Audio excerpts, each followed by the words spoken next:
अधिपते नमो श्रीमात्रे नमः देवाय नमो महालक्ष्मीदेव्यै नमो श्रीमहाविष्णवे नमः ओम ब्रह्म विष्णु महेश्वर स्वरूप श्री दत्तात्रेयाय नमः श्री दत्ता शरणं मम श्री पांडुरंगाय नमः श्री पांडुरंगा शरणं मम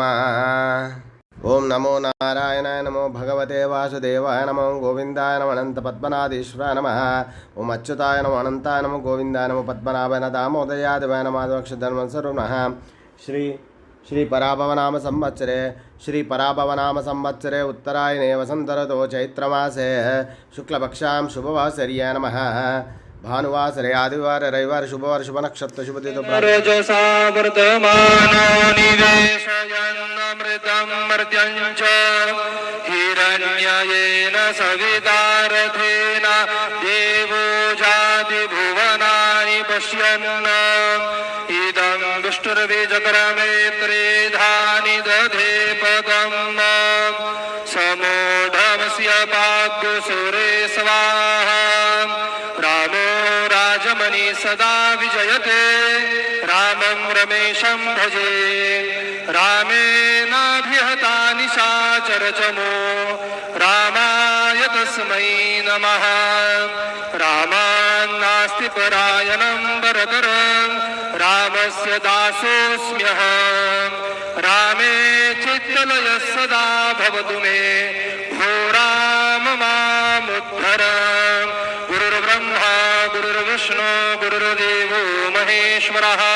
गुरुस्साक्षात् परब्रह्म तस्मै श्री गुरवे नमः सद्गुरु साईनाथ देवताभ्यो नमः प्रातः पूजनार्थे गन्धाक्षतपुष्पैः सम्पूज्य अथ धूपः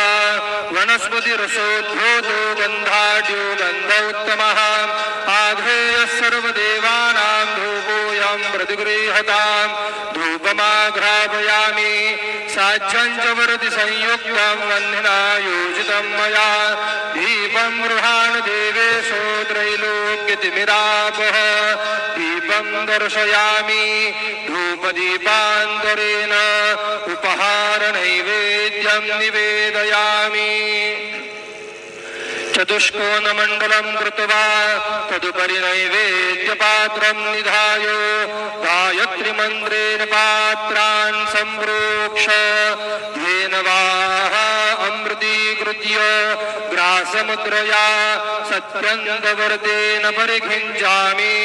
नैवेद्यं निवेदयामि